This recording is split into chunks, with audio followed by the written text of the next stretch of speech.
Hey mitra tambak Indonesia, aku mau jelasin nih, ada cara jitu budidaya udang fanami intensif dengan bioteknologi probiotik berbasis herbal, SOP IBL Prigi. Dinas Kelautan dan Perikanan Provinsi Jawa Timur, tepatnya di Desa Tasikmadu, Kecamatan Watilumo, Trenggalek.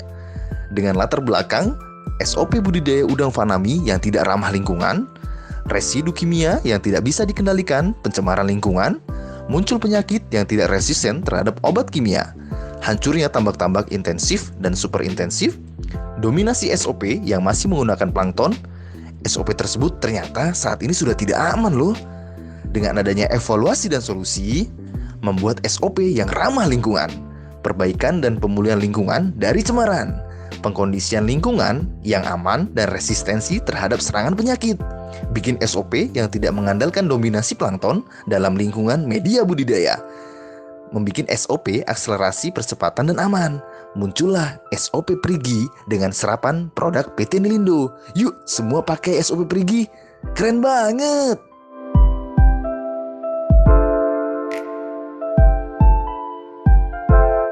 Ini jarang dilakukan, tapi ini pernah kita lakukan ya.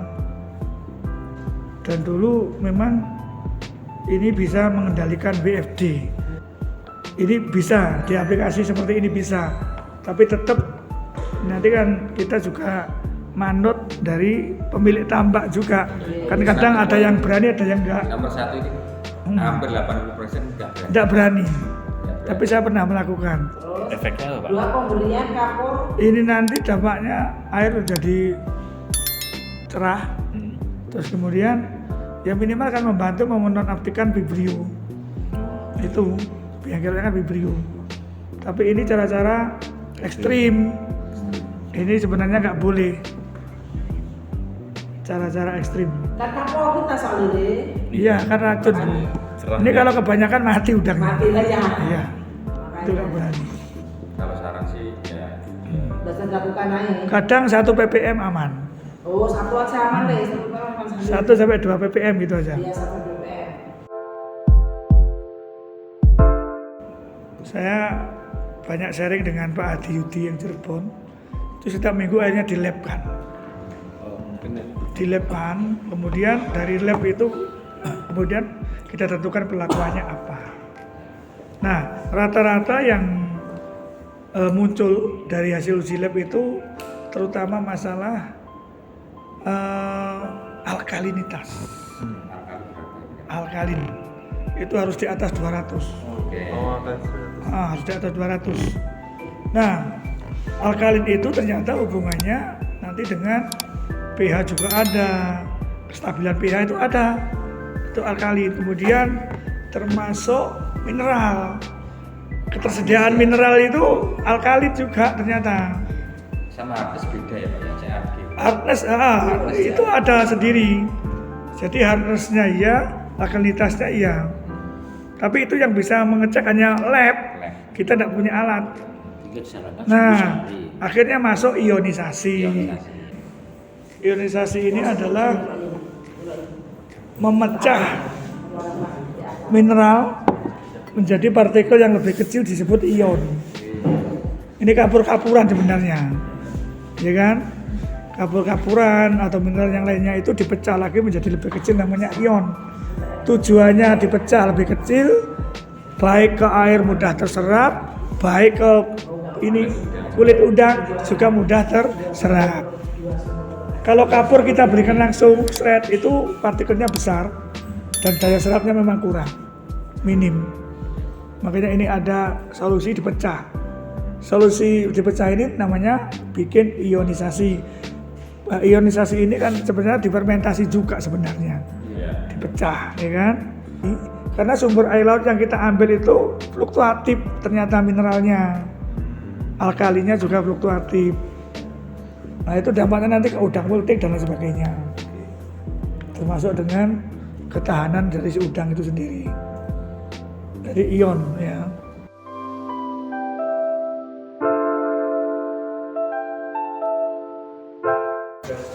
Penyakit udang itu banyak yang nggak ada obatnya. Gila, cara ikan nggak ada obatnya. Nggak ada obatnya. Sehingga kita hanya sebatas antisipasi, pencegahan, SOP yang bagus seperti yang sudah kita bahas tadi. Sebenarnya itu kemampuan kita. Kalau kita yang sakit suruh ngobati, menyembuhkan, wallahu alam ya. Memang belum ada obatnya. Belum ada obatnya. Itu solusi gitu Pak. Iya. Itu ya solusinya apa Pak? Apanya? Pencegahan. Solusinya udah kita lakukan di SOP. Ya, SOP itu sudah solusi Nah, itu hanya sebenarnya. belum ada itu. Ya kan? Gitu loh. Hanya lakukan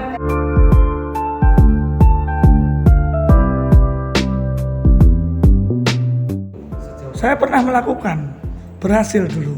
Terus di tempatnya lahan. Tidak ada umur, pokoknya kenanya kapan. tadi 1 sampai 2 ppm. Mio itu kan vibrio. Dan itu bakteri. Kapurit itu kan untuk membunuh bakteri sebenarnya, bukan untuk membunuh udang. Nah, akhirnya dengan dikasih antibiotik kapurit ini, populasi mionya drop. Nah, secara nggak langsung akhirnya penyakitnya bisa mereda. Terus diaplikasi lagi dengan ion kapur macam-macam sipon itu kan untuk menetralisir vibrio, dikurangin lah populasinya. Saya dulu malah awalnya pakai Baiklin pemutih. Itu satu petak yang 500 meter itu sak botol. Ya, karena Baiklin kan banyak kaporit. Dulu saya tidak punya kaporit, wes beli Baiklin di Indomaret, sembuh.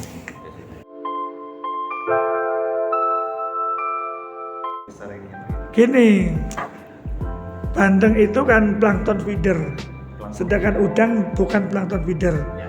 Sehingga bandeng ini bisa memanfaatkan makan plankton yang nggak dimakan udang. Justru udang ini nunut sebenarnya, nunut di bandengnya.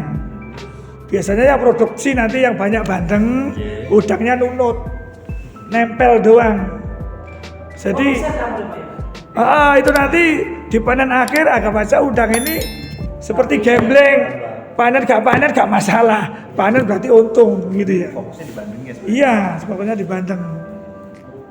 Sebenarnya kalau misalkan benur windunya bagus, itu pasti panen. Lah ini yang bikin gak panen bukan bandeng, dimakan nila, dimakan yang lain, itu ada predator lain. Gitu. Kalau bandeng murni utuh.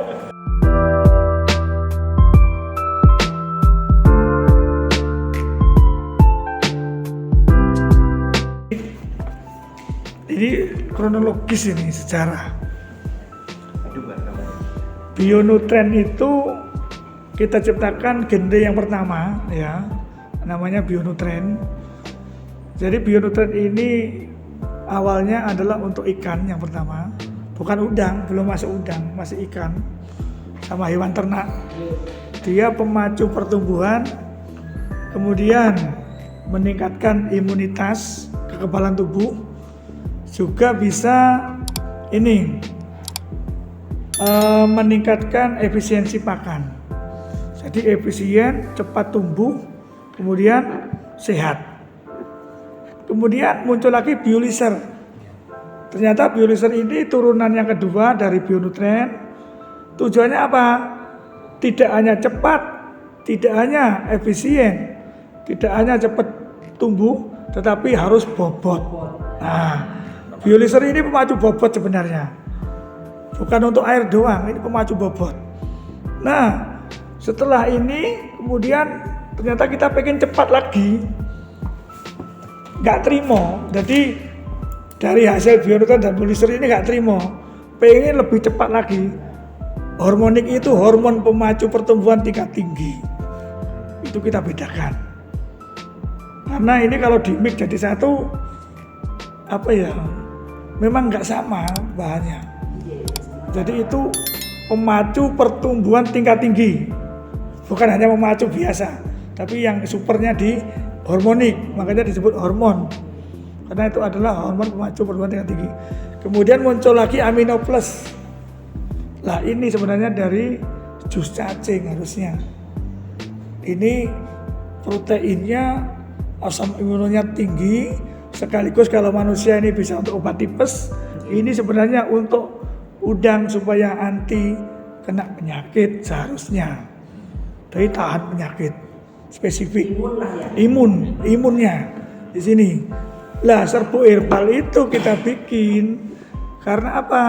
Contoh, kita mau bikin POC dan lain sebagainya, memang harus ada ini herbal ini. Ini herbal ini nggak ada di Bionutren dan nggak ada di yang lain. Serbuk herbal itu ceritanya asalnya dari limbahnya produk ini. Bionutren, Biolisir, Hormonik, Amino itu menghasilkan produk residu padat. Itu hasil dari fermentasi. Ternyata begitu kita keringkan, dilebkan, kemudian awalnya dulu kita campurkan pakan, itu luar biasa. Akhirnya kita produksi sendiri.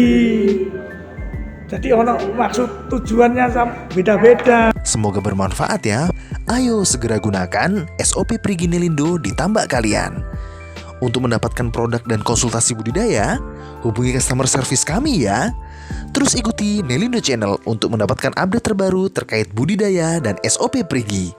Nelindo hadir untuk senyum petani Indonesia.